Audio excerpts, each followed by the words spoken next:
আপনি কিন্তু আপনার স্টোরিটার বললেন না। সত্যি কথা বলতে স্টোরিটা শেয়ার করতে আসছি। সময়টা ছিল তখন, হ্যাঁ, আমি ক্লাস 8-9-এ পড়ি।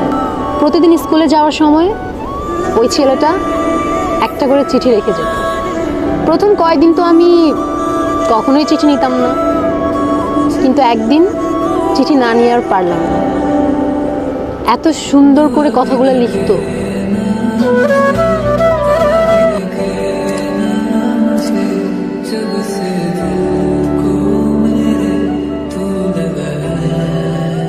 চিঠিতে যে ফিলিংগুলো ছিল সেগুলো এখনকার হোয়াটসঅ্যাপ মেসেঞ্জার জেনারেশন কখনোই ফিল করতে পারবে না। প্রত্যেকটা অক্ষরে কেমন যেন মায়া ছিল। জানেন, ও প্রত্যেকটা দিন চিঠি লিখতো, প্রত্যেকটা দিন। আর এত সুন্দর করে চিঠি লিখতো, আগেই তো বললাম, মানে ওর প্রেমে পড়তে আমি বাধ্য হয়েছি। ইন্টারেস্টিং। আচ্ছা, তারপর কি হলো? তারপর আর কি, ওর সাথে সাথে আমিও ওকে চিঠির উত্তর দিয়ে আসতাম। এরকম করেই কাটছিল। আমি ওকে না দেখেও ওর মায়ে পড়ে গিয়েছি। আপনি যখন স্টোরিটা বলতেছিলেন না, আমার ইমাজিনেশনে সব কিছু ভাসছিল। আচ্ছা, আপনি কিন্তু আপনার স্টোরিটা আর শেষ করলেন না। আমার স্টোরি বলে শেষ করা যাবে না, আর ওকে নিয়ে যতই বলি ততই কম হয়ে যাবে। আচ্ছা, তারপরও কেন যেন আপনাকে খুব বলতে ইচ্ছা করছে। লাইফ কিন্তু একটাই, যেটা ইচ্ছা করছে এখনই করে ফেলো, পরে আবার সময় পাবেন কি পাবেন না। ওর সাথে আমার প্রতিদিনই চিঠি দেওয়া নেওয়া হতো। ওকে কতবার বললাম আমার সামনে এসে দেখা করতে, ও কখনো করেনি। কেন করেনি জানি না। তারপর তারপর আর কি, আবার বদলি হয়ে যায়, আবার ঢাকায় চলে যেতে হয়। তখন তার ফেসবুক হোয়াটসঅ্যাপ কিছুই ছিল না, তাই ওর সাথে আমার কমিউনিকেশন রাখাটা পসিবল ছিল না। আমি ওকে অনেক খুঁজেছি জানেন, কিন্তু পাইনি। আমার সবচেয়ে বড় আফসোসটা কি জানেন? কি? যাকে আমি এতটা ভালোবেসেছি, যার মায়া এতটা পড়ে গিয়েছিলাম, তাকে আমি কখনো দেখিনি।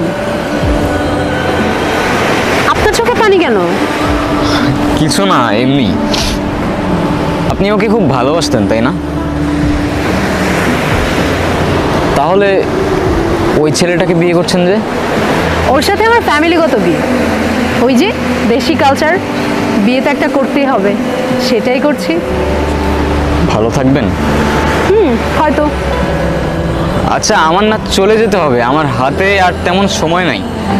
আমার আজকের রাতেই ফ্লাইট, মিস করা যাবে না। Oh, I have something for you. কি? This is for you. আমার জন্য? আমার জন্য হয় কিভাবে? আপনার সাথে তো আমার আজই পরিচয়। আপনি মজা করছেন তাই না?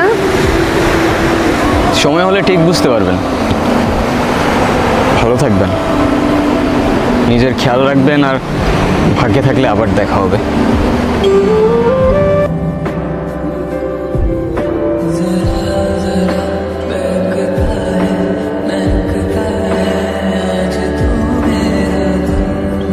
আরে দেখো না, ছেলেটা চলে গেল, আর যাওয়ার আগে আমাকে এই বক্সটা দিয়ে গেল।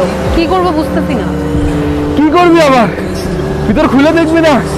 আদর তো, একজন একটা গিফট দিতে, দেখবি না? খোল।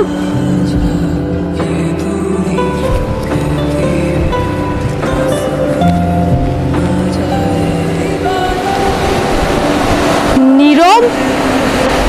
এটা নীরব ছিল? দোস্ত, এটা নীরব ছিল। আমাকে শুধু নীরবই আরো বলে ডাকতো।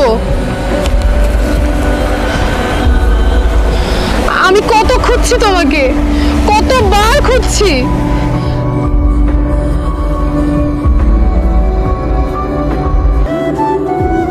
আরও আমি ছোটবেলা থেকেই খুব ইন্ট্রোভার্টেড ছিলাম, কারোর সাথে কথা বলতে পারতাম না।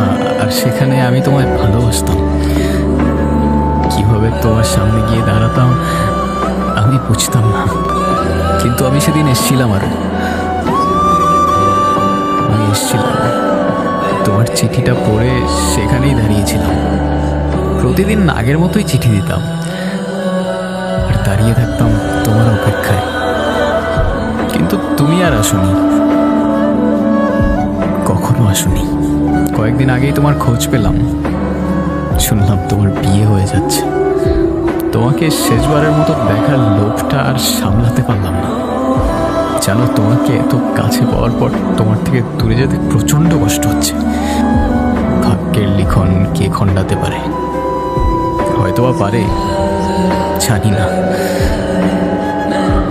ভালো থেকো আর ভালোবাসা নিও আরো। নিজের খেয়াল রেখো। আর হ্যাঁ, এটাই হয়তো আমার তোমায় দেওয়া শেষ চিঠি।